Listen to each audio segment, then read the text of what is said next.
Good morning, everyone. Again, sorry for that delay. Okay, Kim, can you hear us in the Zoom room? Yes, I can. Thank you. Great. Okay, so Chair Crandall, we are ready to resume. All right, thank you. And for everyone online, if you're just tuning in, we had to evacuate the building. There was an alarm, an emergency alarm that went off, and you're pretty sure you heard it when it went off. Not sure if it was for training or if it was, okay, apparently it wasn't for training. So anyhow, everything's back to normal here. We're in good shape to continue forward. So that's what we will do. Director Metcalf, if you'd like to continue where you left off or kind of give a brief recap, we can go from there. It will be a very brief recap. I'm bringing this to the board. This is a memorandum of understanding between Partnership Health Plan and Lake County Behavioral Health Services to support efforts around housing individuals that are unhoused. And where we left off, our housing program manager, Scott Abbott, was sharing the budget summary, which I think would be a nice way to explain a little bit more about what these monies are to be used for during the course of this, the term of the MOU. And he confirmed that he has been, oh, there he is. All right. So, Scott, are you able to share your screen again, please? I am. Would the board like that? Yes, please. Okay. I'm not sure where I ended and you left. Unfortunately, I think you're going to have to start from the beginning. Sorry about that. Okay. Wow. My wife tells me I had that effect on people.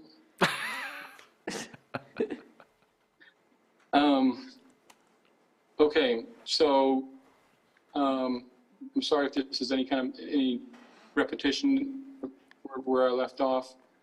This was the total amounts per year that we'll be receiving from. This is the total net allocation that we'll be receiving, $3.7 million. These represent the two areas where Partnership Health Plan will be taken out for their own administrative purposes. And also they have contingency amounts for just in case. And you know, as this is an incentive program, as the name says, we'll most likely be able to earn that at a later point. I went through previously this total allocations of where the money is being broken down within. Yeah, a good portion is going to rapid rehousing, which is for be able to help people gain housing as quickly as possible. Then we have some for street outreach, some for a significant amount for service coordination, which is services provided to those that are homeless. We have a little bit for delivery of permanent housing, which would be, you know, maybe to help in a small amount with people that need some permanent housing, maybe some construction costs to improve something.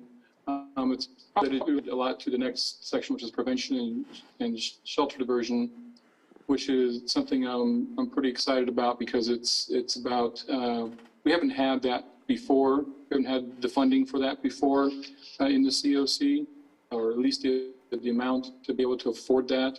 But prevention and diversion, where people pay for rent so they're not evicted, or you know, doing things that will help them stay in their housing as opposed to ending up in a shelter. But we do have funding, the next line there, interim sheltering for ongoing shelter. We also have a little bit of money for shelter improvement. We have money for administration. We have money for data infrastructure and systems improvement, which would involve our software system that we use for tracking all the services that are provided and people that we come in contact with.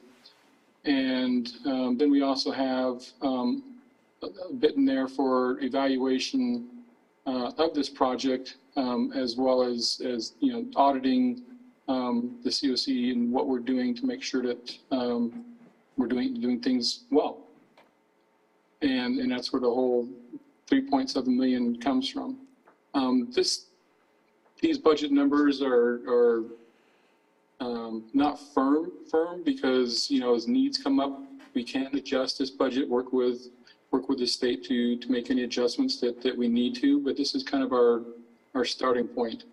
The whole idea of this grant and why it comes through the Department of Healthcare Services and through partnership is designed to increase the working relationships between the COC and the managed care companies programs, recognizing that those that are homeless would either qualify or have Medi-Cal, and so it's done with the idea that as part of a whole person care that we're addressing people's homelessness, because that's a factor in their health.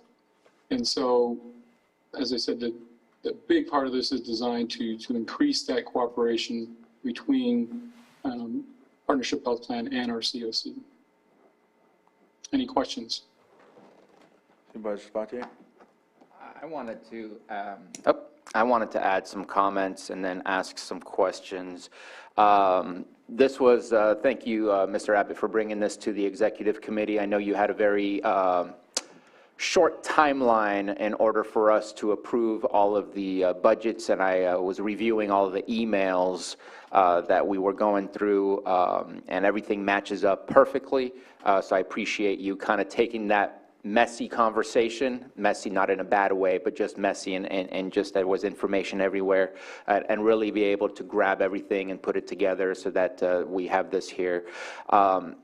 There is a slight confusion. I'm not worried about it, but I know it says year 1, year 2. I know that there was 3 years that we were looking at when we were building the budget. We're anticipating a very small increment of funding to arrive in 22-23. Then we were looking at 23-24, and so on and so forth. And those were much larger chunks. And so the way that the thought process worked with the team was use year 1 with the small incremental funds to really set ourselves up to make sure we're going to be successful. And so looking at the procedures for the street outreach, which will have a potential impact on our pick count, and ensuring that we're doing everything we can to have the correct number. That number will affect our funding for what it is that we receive from the feds and from the state. And then afterwards, between the year 2 and year 3, the idea was to put a whole lot of money into the sheltering, with the idea that as we help people, we're going to need less and less sheltering because we're going to create a more permanent solution. Now, granted, it's a short time frame of only 3 years, so we can't see a huge reduction of those things, but the idea should be prevention will take away from the reaction of having to shelter people. If we can really get that prevention to be strong, we're going to feel really good and hopefully have the great results that we're looking for. So I appreciate what it is here that's presented to us, and hope that we get exactly what we've been asking for. And yeah, it's going to be flexible because this is kind of a projection of what we think will happen, but who knows what will actually be necessary. There was another question, or maybe I think I just kind of stated it rather than made a question. Oh yes, the budget that we see is only for a specified number of years. What we're approving here is all the way through 27-28. I believe that once our projected budget is over, and this is a question to you, Mr. Abbott, that we go ahead and resubmit for another 3-year budget. Is that correct? I haven't heard that. That could be the case. The idea what they're doing, as I mentioned, it's HHIPI stands for incentive, and so they are counting on us to submit metrics which demonstrate that we are being effective with the funding that we're giving. And so it's it's through those metrics that we are being incentivized for this particular funding.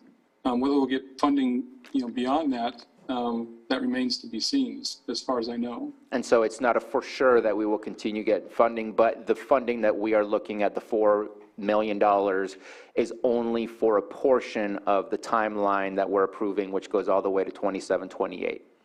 Well, Right. technically, December 31, 2027. That might have been True. an error in our board memo. Or but that's- fiscal year 27-28 is what I meant to say. Okay, yes. Yeah, that fits for Then both of them. yes. Okay, well, I think it's great, and just wanted to add a little bit more, just because I've been a part of the conversation. Appreciate the executive committee, a lot of passionate people who really want to see this moving forward, where we're seeing more solutions and a decrease in the need for reaction type of programs. So, thank you. Thank you, Supervisor Sabatier, and I appreciate the fact that you pointed out the prevention piece. As you saw in that budget allocation, there is a significant amount of money allocated to that, and yes, in theory, hopefully the housing needs will go down over time if this works right. That's the plan. Yes. Are there mechanisms in place to track that? There will be. Okay. And that is a good question. That's the reason that we made sure that there was a good amount of funding in the data infrastructure and systems improvement in order to be able to track that, because that seems to be our problem constantly, is we feel like we helped somebody, but we need to make sure that we can track those people that are being helped through these programs, so that we can say a year from now they actually still got the help they needed and were successful in moving forward, not falling back, because that's how we are going to really learn and know if our programs are working, is not by did we get somebody to walk out of the shelter. No, did they actually remain more independent than when they started with us? And so that's the reason that we placed funding in that, and hopefully it's enough. But I think it's a good start. And we do already have a system in place. It's the Homeless Management Information System, that those monies are most likely going to be allocated to, improve the existing system that we already have in place. Right, and as I mentioned, it's really paramount that we do this, track these metrics, because that's the incentive for us to receive more funding. To help others. So, the grant itself is built in that, we have to show that we're doing something with this funding that's helping and making a difference to receive more funding. All right. Okay. So there's a mechanism in place to ensure that the money's allocated and used, and also a proof mechanism like some sort of audit or something like that in place? Right, but yeah, we have to turn in, do reporting, do the reporting, of these metrics of how we're doing. So it's an accountability that's built into the grant itself by the state. And if I may add, I know in our discussions, we've been talking about a checklist for the process of the RFP, the process of vetting those that are responding to the RFP. And while I don't see it in here, I thought the audits were involved in the other, but it only specifies system support. But I know that we did discuss making sure that we get this audited. All right. Okay, any other questions? All right, anyone from the public have any questions on this item? I don't see anyone in the chambers, and it looks like we have a hand up in public comment. Dolores Farrell, if you can unmute, we'll go ahead and, once you state your name for the record, we'll go ahead and give you 3 minutes.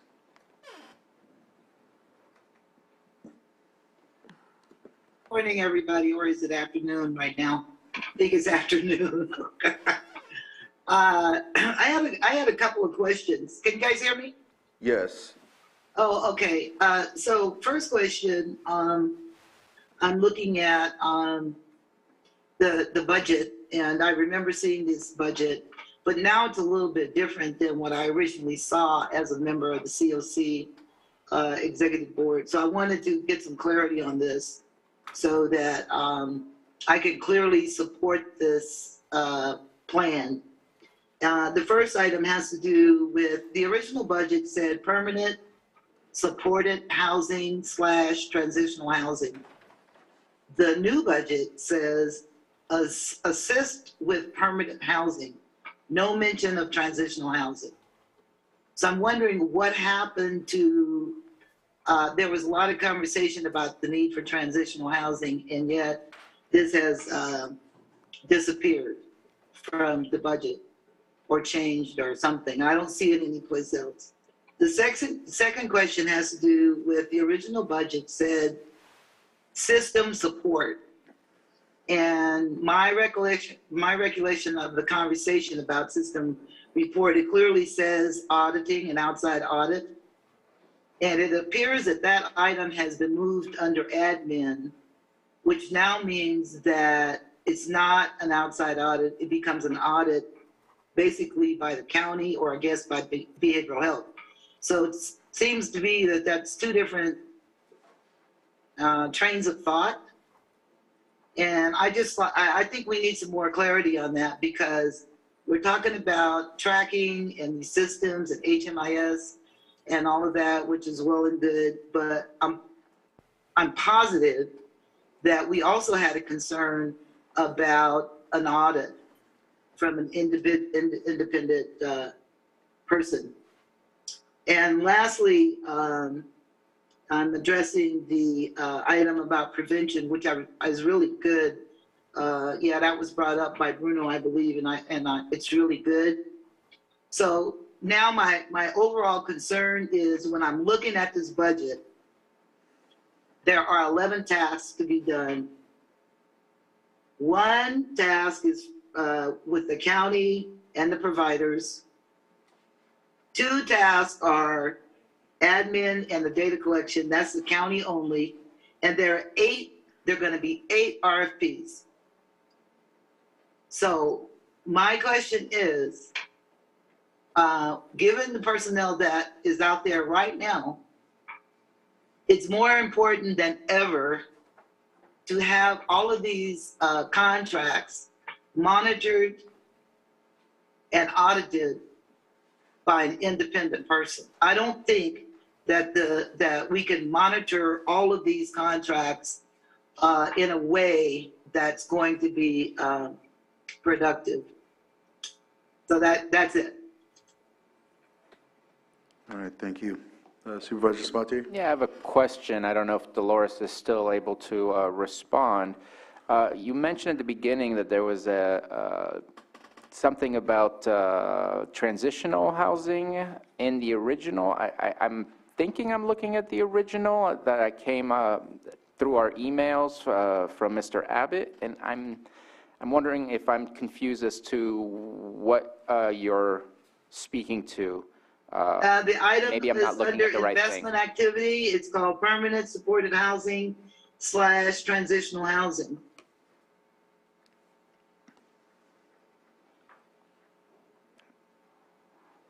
Where is that, Dolores? On the original plan that was given to the executive board, on page 7, the third item. Is that the budget document?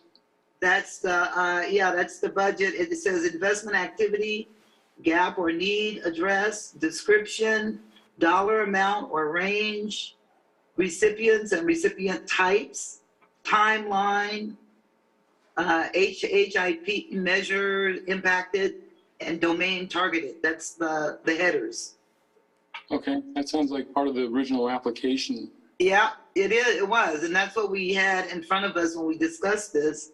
When we looked at the line items, this particular one called permanent supported housing, transitional housing, had a range of 175,000 to 200,000 for permanent supported housing and transitional housing. And so now on our new budget, it says assist with permanent housing. It doesn't say supported housing, and there's no mention of transitional at all. Right, well, I mean, we had to use, as far as the budget document, we had to use the categories that the state had given us to use. And so that's why we did what we did. Okay, but I thought that during our discussion, we came up with the conclusion that there was a giant need for transitional housing. And so that was a good item to leave on there. But it's not specifically included in what the budget has.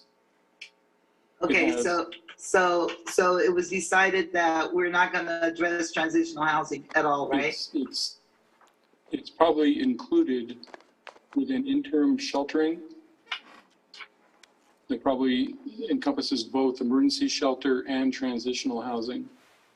Well, interim sheltering on that document is 1.1 to 1.2 million. And we came in, I think the new item is 1.197, right? So I don't think transitional housing is in there. You don't think it's in there? Well, no, because originally it said interim shelter support 1.1 to 1.2. So anyway, I'm trying to figure out what happened to transitional housing. It doesn't seem to be in our current plan, and I believe that it was by consensus that we agreed that Lake County needs transitional housing. And so I'm just asking, what about that? And the other one is about the system support. We had a big conversation about the outside audit, and that has disappeared, and it's gone No, under. that's still there. That's under other, the 89,000, the system support. That's where that is. Okay, where did it go? It's the last item, other. 89. Is it under admin? It's at the very bottom of the budget allocation. Okay, is it now under admin? No. We set aside its own funding for it to make sure it was there, and so we put it under other. Okay, all right, because when I'm looking at, I guess I'm looking at Todd's memo to the BOS, and that's not there. So I'm just trying to, make these documents jive. The original budget that the COC looked at versus what's there now, and then I guess Todd's letter to the BOS, because that's all they have to look at really to understand this. But the independent audit is not there. So you're saying that it is there in the budget, right? Right. Okay. All right. And then my last concern was the ability to do this work. 2 items, like I said, is the county and the providers, or rather 1 item. 2 items are the county only, which is admin and the data stuff. And then there are going to be 8 requests for proposals. So I'm just checking to see whether in fact with the current personnel assigned to these grants and assigned by whoever, if we have enough personnel to make this happen the way it's supposed to and monitor all the results. 8 requests for proposals is a lot. I think for me, just hearing all this, I think the behavioral health and COC need to talk more about this, I think. That's just my opinion. I don't know if there's a timeline on this. That's just what I think. As I have a feeling it's just gonna go back and forth, so I don't think I just don't feel it's ready. I think it's a grand idea. It's a great opportunity for us to get this money and to serve the public. That last comment was just directed at trying to make sure that we can, in fact, do what we said we were going to do in a cost-effective, respectful way to our clientele. And 8 requests for proposals is a lot to monitor. And I want to see and have that conversation, I guess, to make sure that we can do that. And so that's and Supervisor Spati, I'll get to you next. And it just, to me, it sounds like either this was discussed or it wasn't. And I think that's the COC is who kind of goes through this discussion, right? Or, yeah. So I don't know. If you voted on this or didn't vote on this or whatever the case may be, I just feel like seems like there's a necessity to have more discussion. I just hope it doesn't delay this, because this is a good amount of money to get something done for housing. But I'll just defer to you. Go ahead. So again, I did say earlier that this was, I I'm not going to say last minute, but a short timeline to get through this. And so I think that a lot of conversations needed to be figured out how to implement it within the budget that we had to fill out based on the state's guidelines of what categories were there. What you see in front of us also is all the years of the budgets combined into one. So all the RFPs don't have to happen all at the same time, because there's going to be one year where there's only, I think, 3 items had funding that we wanted to get things moving and get things started, and then some of the other items come into play as the years progress.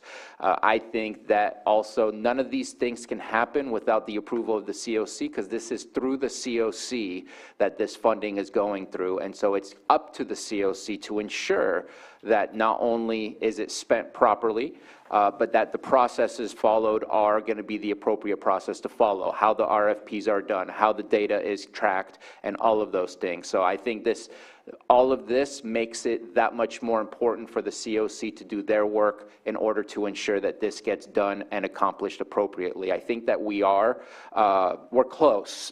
Things are maybe not detailed specifically where it says others specify. It doesn't say audits, but that's funding that will be used and can be used for audits. And again, it's up to the COC to make those types of decisions, and we need to just make sure that we do those correct decisions as we move forward. I hope that that helps out the conversation, because I know that we did have those conversations. There were changes to the budget. I'm not seeing exactly the original documents. Maybe my part of the conversation, I jumped in after the fact just because I didn't come into the COC until recently.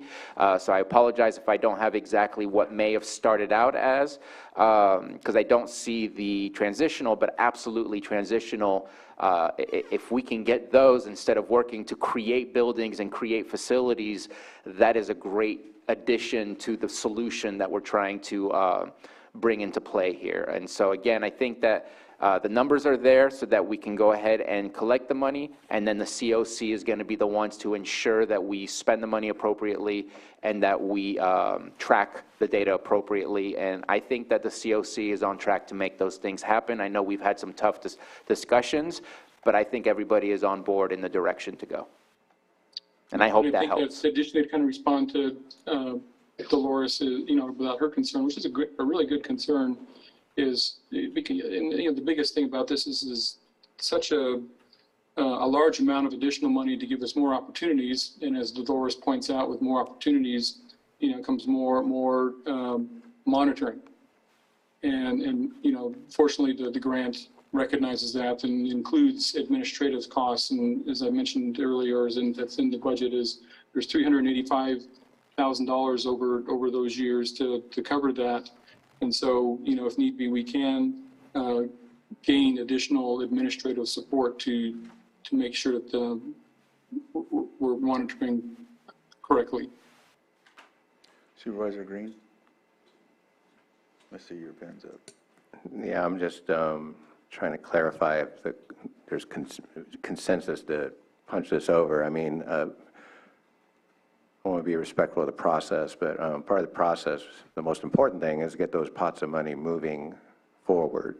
And I think a lot of the concerns raised by the speaker and perhaps COC as a whole, we're going to iron that stuff out through crafting these RFPs, including the accountability portion. So I do want to acknowledge the concerns that are stated, but as to the requested action today, I'd be very eager to move this forward. And of course, the devil is in the details, and it sounds like there's a lot of details we need to plow through on this. But the requested action is to start this process, not to have all the answers, but rather to move this forward, and these are good problems to have as we plow through these RFPs and as we plow through the actual individual elements of this. I think we'll get some more clarity, and of course COC will have some opportunity to continue to guide this. So to the requested action, I haven't heard anything yet that would rise to a level of concern that I wouldn't move this forward. Thank you. Any other comments?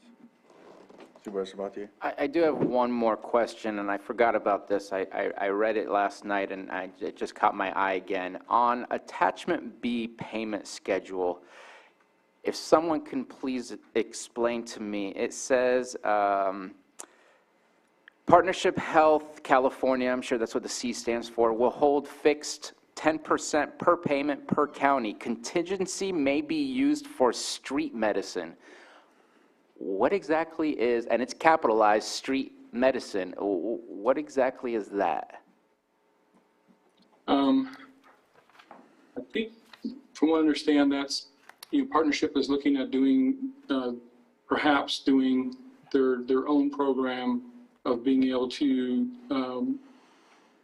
do some kind of outreach to the homeless themselves. I'm not sure which medicine they're talking about. I assume it would be, vaccinations, COVID vaccinations. Okay, I'm not sure if that was,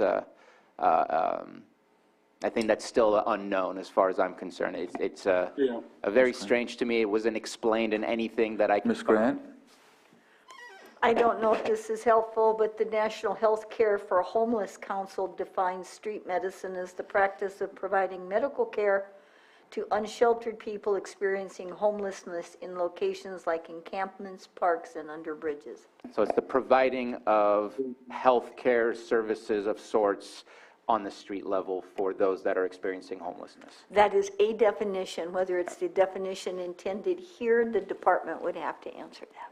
Well, I know that was never a part of the conversation that of where funding is going, but obviously once we are, if we have a shelter and we're using these funds for a shelter, the idea is to provide them the necessary health care and connecting them with wraparound services. So with that, I would definitely agree. I just needed to ask, since that one stood out to me. I'm like, street? That's not a term that I would continue using. I would change that. Yeah, and that funding, if you, on the budget sheets, on the last page, or the allocation breakdown, it does put in there what partnership is looking at for the contingency amounts.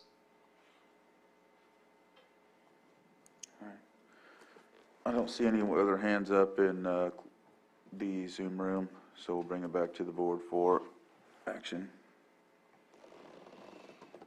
Mr. Chair, I approve the MOU between County of Lake and Partnership Health of California for the Housing and Homelessness Incentive Program for fiscal years 22-23 through 27-28 in the amount of $4,174,059.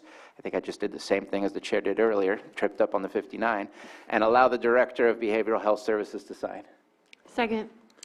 And just one question before the call for the vote. How time sensitive is this? Is this like this week, next week, or what's? I believe we have to have this back in by November 30th. Scott, correct me if I'm wrong. Yes, it is at the, Yeah. this month, correct. Okay. That's why I'm thanking you for moving this forward, because I don't think we have a board meeting next week, so. Yeah, I understand. If we can get this moving. No, we do have a meeting next week. We do. There is? Yeah, Oh, okay. yeah. Wishful thinking. We are still sort of kind of building this as it's moving forward. And as was also stated, I mean, not all of these things have to happen right away. So I'm fairly confident that we can pull this off. Right, it's just, this particular MOU is a requirement for the funding and for the grant. It's an important component. Thank you. Yeah, I'm not against it. I want to see this funding come to us. I just want to see behavioral health and COC be on the same page and not have discussions as such. And so that's my issue. So Absolutely. I feel like if we have more time, I feel like they should confer, come back, but that's my opinion. I'll call for the vote. All in favor? Aye. Opposed? Aye. Motion carries 3-1. Thank you. Thank you, board. All right. It is 12:29, and I think we'll do 7 point, you said 10, okay. Thank you. Or is that going to take too long? I probably will. I just see letters. Yeah. 7.10, sorry, consideration of appointment to the Hazard Mitigation Planning Committee. And with that, it looks like we have, I don't know if Sheriff Martin's here, but I see Leah here from the OES department, and so I'll give the floor To you. Hi, good afternoon, thank you. This item, let's see, I'm just gonna kind of go over the text here. So on September 13th, the board approved the resolution 2022113, which was for the creation of a hazard mitigation planning committee. And the committee should be comprised of representatives from the County of Lake departments, other jurisdictions to include incorporated communities, fire districts, special districts, and others, and other private citizens, members of the public, and stakeholders, including local, regional, state, tribal, and federal agencies. On that same date, September 13th, a notice requesting letters of intent from the general public was posted at the courthouse, online, via social media, and our website, in the press, with the Record B and Lake County News, on the radio with a paid advertisement for 3 local radio stations, at each of the county library branches, and disseminated by email to our county stakeholders. 4 letters were received before the deadline, and 1 was received the following day and not included in this proposed committee. At this time, the proposed committee is, do you guys want me to read the names? I think we got it. Yeah. Then I'm just going to finish with, there is a quick question, I hope it's quick, that was raised recently regarding a District 1 candidate, David Fromer. We would like to request the board address that separately or first. Mr. Fromer is a current museum tech for the County of Lake. He, per Chapter 1 of the Board of Supervisors Committees policy, there are 2 types of advisory boards whose members are appointed by the board. One is independent citizens and community members, and the second type is primarily county employees and employees of other governmental agencies. The question posed today is whether Mr. Fromer is eligible to serve on this Hazard Mitigation Planning Committee, and we ask for the board's guidance because this actual committee is a kind of a hybrid of those 2 types of committees referenced in the policy. And again, per the approved resolution, the committee is comprised of county employees, other governmental agencies, and private citizens and stakeholders. Mr. Fromer is an active community member, and his engagement spans from youth soccer to Red Cross and more. He submitted the only letter of interest for District 1. So at this time, we could offer 3 possible solutions for your consideration. 1 would be to appoint Mr. Fromer to the Hazard Mitigation and Planning Committee. 2 would be to leave the District 1 seat vacant. And 3 would be to reopen the entire selection process for District 1 only. All right, I have a question over here from Supervisor Green. Yeah, and this is probably for Anita, and it probably dovetails on that. So in District 4, our appointee would be David Brown. He's not a county employee, but he wears 2 hats. Certainly is very involved in the community and would meet the definition of private citizen, but he also recently joined the Lakeport Fire Protection District Board. And so I didn't know in the formation of the Hazard Mitigation Planning Committee if there was a hard number of seats attached to like government representatives and a certain number attached to private citizens. So that's just a question, and it's not the exact same as Mr. Fromer in District 1, but it's along the same lines. Thank you.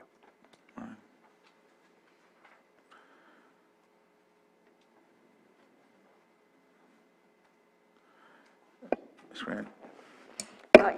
In this case, the question's well taken. It does, according to the memorandum and as was represented in the resolution that was approved in September by your board, that representatives are from Lake County departments, but also other jurisdictions, including fire districts and other special districts and other private citizens. I don't have any information in front of me, though I'll pull up the resolution on that date to see if there are any numbers for those particular categories, to see if there would be any unnecessary overlap or if one person might fit better in one particular category. It doesn't look as if that's the case, but perhaps the individual who's presenting the item could speak to that with great authority right now. Sure, I could speak to that a bit. We did not put a specific number in the resolution.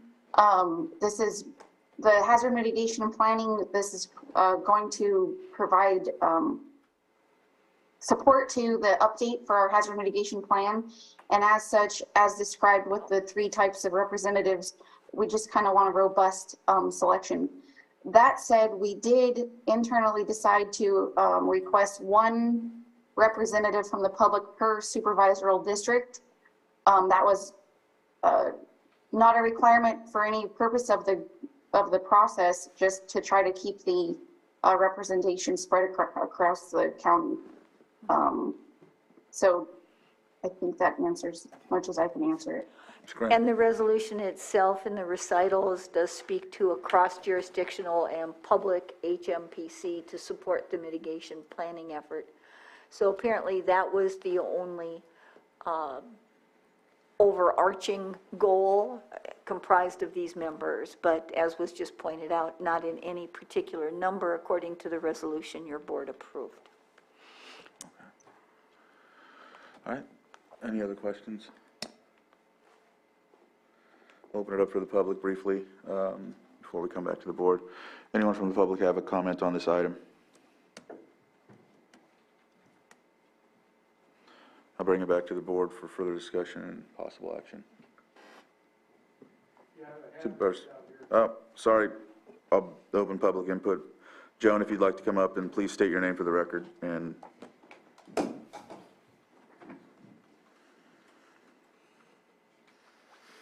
I was a member of the public and attended the first meeting, and I've been doing some research, and I found a document that I mentioned at the last meeting, and Susan Clark and her helpers helped me find it. It's on the Department of Public Health website, but it has information that we've never seen before, that I've never seen before. So I handed it to, I believe, Mrs. Salsalat, because I think it's a subject of the Hazard Mitigation Committee, information that we need to address. Thank you. thank you. All right, not seeing any other hands, I'll bring it back to the board.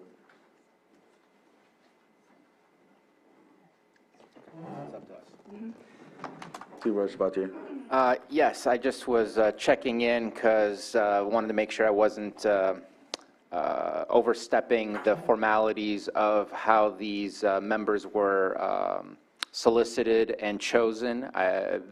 District 2 right now currently is vacant, and I would like to add Russ Kramer to the public member for District 2. And I just needed to check in with, to make sure, do we need to see an application before we can do so? But as a board, we can go ahead, and I have a yes from Mr. Kramer. All right. Any other comments? I guess my question would be on that. This is going to be the starting point of the committee, but I assume it will have some flexibility. There aren't any hard numbers in the reso. And to my original point, again, I don't know if I have a public member or a fire district member. If he's a public member, I don't have any fire district representation on there. So I guess my suggestion process-wise would be, I don't object to it, but I think we should have some form of process so that future appointments to this can come up and say, yeah, we do have an application now for Mr. Kramer. We do have an application from a fire district rep. Let's go ahead and approve those appointments at that time.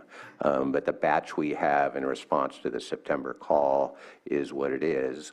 And so my suggestion would be if we approve what we have and then the committee continue to evolve and grow, and if they need to add more members, then those requests would come before us as well. So we're not growing the number of members, we're just appointing to the memberships that were created with the 10 there. So I'm still offering for what I offered for District 2. But I know that it was brought up that District 1, that potentially has a issue because of a employee, and it's up to us to make that decision.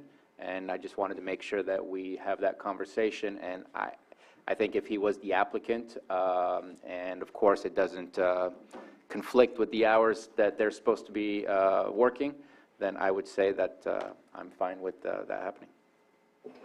Lars? So Lars Ewing, Public Services, I'll just offer, the employee does work for Public Services. He's an extra help museum technician, so if that adds some clarity as opposed to a permanent employee with the county. Thank you. You're welcome. Thank you for that.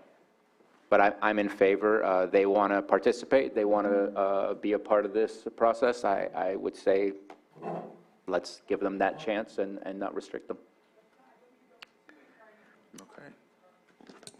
I guess I just want there to be a process. And so we had a process, we did it, and we already have one in that came in after deadline. So it's like, if we're going to do that, we should just have open application periods, and we'll just appoint them as they come in which case it'd be fine to put Mr. Kramer on there. But I'm just curious, when we create these committees, you know, there's obviously a process that goes there, and we just had some other items where fire wanted to like really be involved, and we wanted to really be involved in fire. So I do expect this to grow, if only to hit one of those bullet points that are very important to a hazard mitigation planning committee, and that is direct involvement from our fire representatives.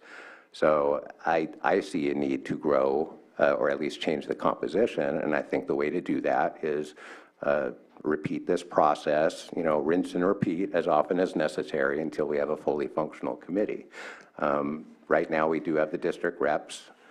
Sans, you know, if we add Kramer District 2, we'll have all the districts, but we haven't necessarily fluffed up everything as far as fire district involvement. So I'm a little curious about that. Is there any timeline to establishing this committee? Leah? Yes, so first I would like to say that we do work very closely with the fire districts and the fire chiefs, and they were going to be more involved with the working group to present to this committee as the process evolves. And then the timeline, we are under the hard deadline of spring because this plan will expire in July, and we need to give the state and FEMA about 90 days to approve it.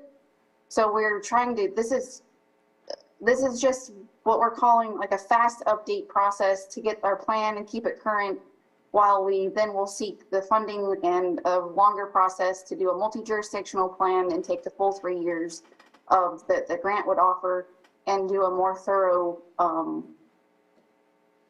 project. Does that help?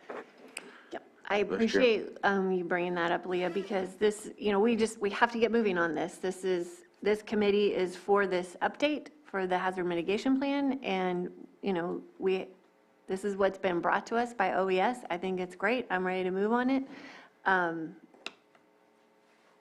It's not going to be a long-standing committee. This committee has a job to do, and then it'll be done. So with that,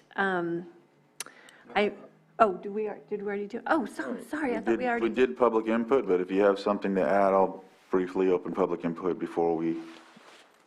Thank you. Yeah, Greg Scott, Scotts Valley Road, District 4.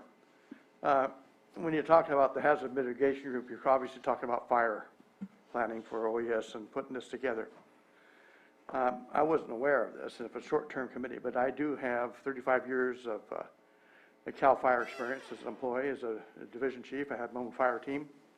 I did a lot of hazard mitigation and during that time, as well as controlled burning and things. I also ran the disaster management of Lake County for a number of years with CAL FIRE.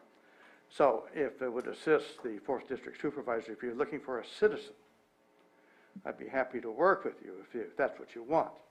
I've offered my service before to the fire district. I was turned down. I'm not going to go into that, but I really hesitate in volunteering with the type of background some of these committees have their good old boys thing. And if you want help from somebody who's been outside that has a larger view than Lake County, I'd be happy to work with you if that's what you want to consider. Thank you. Close public input. Back to the board for either action. Mr. Chair, I move that we approve the Hazard Mitigation Plan Committee as amended. So I have a motion and a second. All in favor? Aye. Aye. Aye. Opposed? Motion carries. Okay. Thank you, Leah. To the gentleman, I appreciate the offer. I certainly would encourage you to attend these meetings. Thank you all. All right. 12:45. Okay, Lars, after Lars. She's growling. I know. 7.6, consideration of a resolution accepting bequest of real property and funds from the John T. Klaus 1994 Trust to the County of Lake. And with that, we have Lars Ewing. Oh, actually, no, I'm sorry. This is Anita Grant.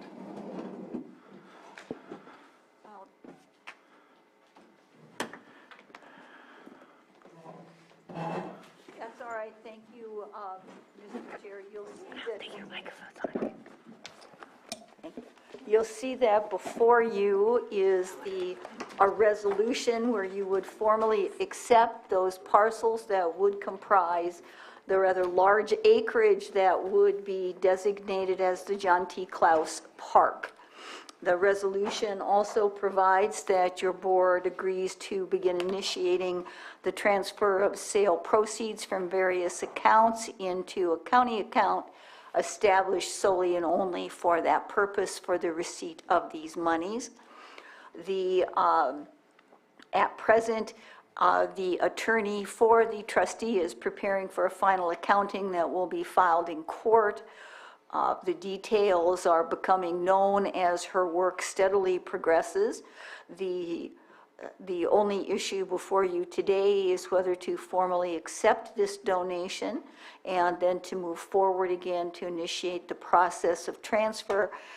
Pursuant to the terms of the trust, the county, through the Public Services Department, Parks and Recreation, is entitled to the properties designated as park properties if your board agrees to the conditions that are delineated in the resolution, and entitled to proceeds, again, if your board agrees to the conditions that are delineated in the resolution. And those proceeds, of course, are used solely to maintain the park property. Mr. Ewing has already been out and visited the site with the trustee to determine the initial work that would need to be done, and I'm sure he'll report that.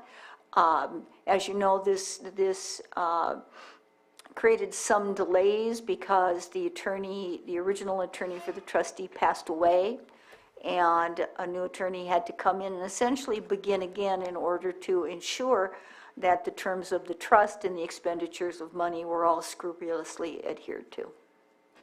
Thank you, Anita. Lars, did you have anything to add to that? Well, I guess I'll start just by thanking Anita for her work. It has been quite some time since we discussed this, and there was a direction from the board at that time to develop essentially a business plan. How can we, what would be the use of the property? Would it be financially viable? And what I would offer to the board is that because we're looking at a potential county park, it's certainly premature to develop a management plan without getting public input, and so we're kind of stuck between a rock and a hard place where it's not ours to plan for yet, and so we have not gone out to public input to get their input and develop a plan. What I would offer is that yes, I have been out to the park a number of times, the potential park a number of times, and we have also received a quote for cleanup. There's a good amount of cleanup that needs to occur out there. For those that have been there, you'll understand. And the funds that appear to be coming in from the trust, I've taken a best hack at what we could operate that park, but I'm certainly holding short of calling that a business plan. But what I would offer is that the numbers that we appear to be receiving handed over to the county for a great public benefit. I think just as the Parks and Recreation Director, I think it's an opportunity that doesn't come along very often. In comparison to Mount Konocti Park that the county purchased and did not come with any funding, this has both of those. All right.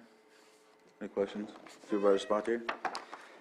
I appreciate this coming back to us. I think there's a lot of great opportunities that comes along with this. Very thankful for Mr. Klaus and wanting to leave a legacy behind him in Lake County, and a very positive one at that. My only request is, because I do have some concerns, and those concerns I think can easily be taken care of with a management plan, a fiscal plan, but without knowing what is the actual cost to us? Because even if we leave it in its natural state, we need to make sure that there's fire mitigation that happens there. We need to make sure that it stays clean and things like that. And so eventually, no matter what we do, there is some sort of cost that comes along. And so if we can come back whenever that can be possible to have the details of it, I think that would make me more comfortable knowing how we move forward into the future. But I think this is an opportunity that I don't want to miss. Great. All right. Any other questions? Open it up to the public for any comments. I'm not seeing anyone online. Close public input, and there is 3 public comments in Zoom, I mean, not Zoom, I'm sorry, Granicus, and then 2 other letters that are included as well. They're in support of it. And I'll just leave it at that and bring it back to the board for either action or... Mr. Chair, I offer the resolution. Resolution has been offered. Supervisor Sabatier? Aye. Supervisor Green? Aye. Supervisor Pyska? Yes. And Supervisor Crandall? Aye. Thank you. All right. All right, thank you. Thank you. Thank you, Anita. And thank you, Lars. So exciting. All right, I think, yeah, let's go to lunch. Let's do a lunch break. Sorry. I'm going to take 2 minutes. Okay, which one's that? 7.9. 2 minutes. I was already up there. Sorry, Lars. All right, 7.9, consideration of administering agency state master agreement for federal aid projects, and B, consideration of resolution to authorize the Public Works Director to approve supplements of the master agreement. Thank you, Board. Scott DeLeon, Public Works Director. This is an agreement that, well, the last time your board approved the master agreement was in 2007. So these are long-term agreements that we have with the state, allows us to take advantage of state and federal funding. For whatever reason, the state's changed the master agreement number, and just about every agency across the state is adopting these new agreements.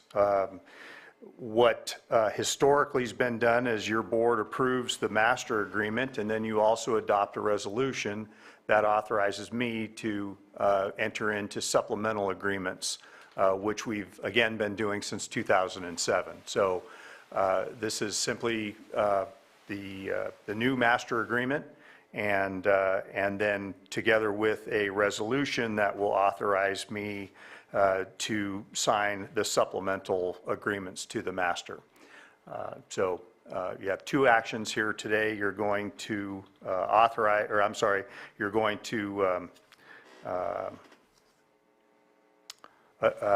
approve the master agreement between the county and the state, and then you're going to adopt a resolution that authorizes me to sign supplemental agreements. So with that, I'll be happy to answer any questions. Supervisor Sabatier? We'll be considering it, but it would be ridiculous to say no. So looking forward to saying yes. I would really hope that your favorable consideration, yes. All right, open it up to the public for any comment. Not seeing any hands up in Zoom or anybody in the chambers. We'll bring it back to the board for action. Move to approve the agreement administering agency state master agreement for federal aid projects. Second. So I have a motion and a second. All in favor? Aye. Aye. Opposed? And motion carries. And I offer the resolution. resolution has been offered. Supervisor Sabatier? Aye. Supervisor Green? Aye. Supervisor Pyska? Yes. And Supervisor Crandall? Aye. Thanks. All right. Minute 45. Yes, Lars, come on up. We know you like getting your steps in. 7.8, consideration of authorization to the Public Services Director, Assistant Purchasing Agent to sign a purchase order to Peterson Cat for a 2022 826K Caterpillar landfill compactor and the East Lake landfill for an amount not to exceed $1,189,752.32. Okay. Lars. All right, thank you. Lars Ewing, Public Services. I appreciate that summary. With what is in the subject line really does summarize it. A few little pieces to this is that we, number one, we have budgeted for that within the solid waste budget, largely funded through tipping fees at the landfill. A few things, when we talk about buying a piece of equipment, what is it replacing? It is replacing a rather old piece of equipment, 2002, with over 24,000 hours of equipment use, and a typical replacement at, very high level is about 15,000 hours for landfill equipment. So it certainly had a good life there. We have two compactors. This will be a second, and when you go up to the landfill, typically you're going to see two compactors in operation there. As far as the actual competitive bidding has been deemed to have been met under the county code. It is purchased through Sourcewell, which is used to be National Joint Powers Alliance, and it's a cooperative purchasing alliance. So with that said, competitive bidding requirements have been met, and Peterson Cat has provided a bid that included the discount associated with Sourcewell. So happy to answer any other questions beyond that. There's a discount on that. There is a discount. Yeah. All right, so I'll open it up to the public for any comments. Not seeing any, I'll bring it back to the board for discussion or action. And I'll just say it quick, I just came down from Quackenbush for a landfill. Thank you so much for the hard work that your staff does. It looks very clean, it looks very well managed, and so with that, I move to authorize to the Public Services Director, Assistant Purchasing Agent, to sign a purchase order to Peterson Cat for a 2022 826K Caterpillar landfill compactor at the East Lake landfill for an amount not to exceed $1,189,752.32. Second. I have a motion and a second. All in favor? Aye. Aye. Opposed? And motion carries. Thank you, Lars. Thank you. All right, so it looks like we are at 12, we're close to 1, so we're going to go ahead and break for lunch and come back at 2 o'clock. I almost said 1 again, remember that? Yeah, so we'll come back at 2 o'clock and we'll continue on with our non-time, there's, I think, 2 more non-timed items, and we'll go from there and then close session. See you after lunch.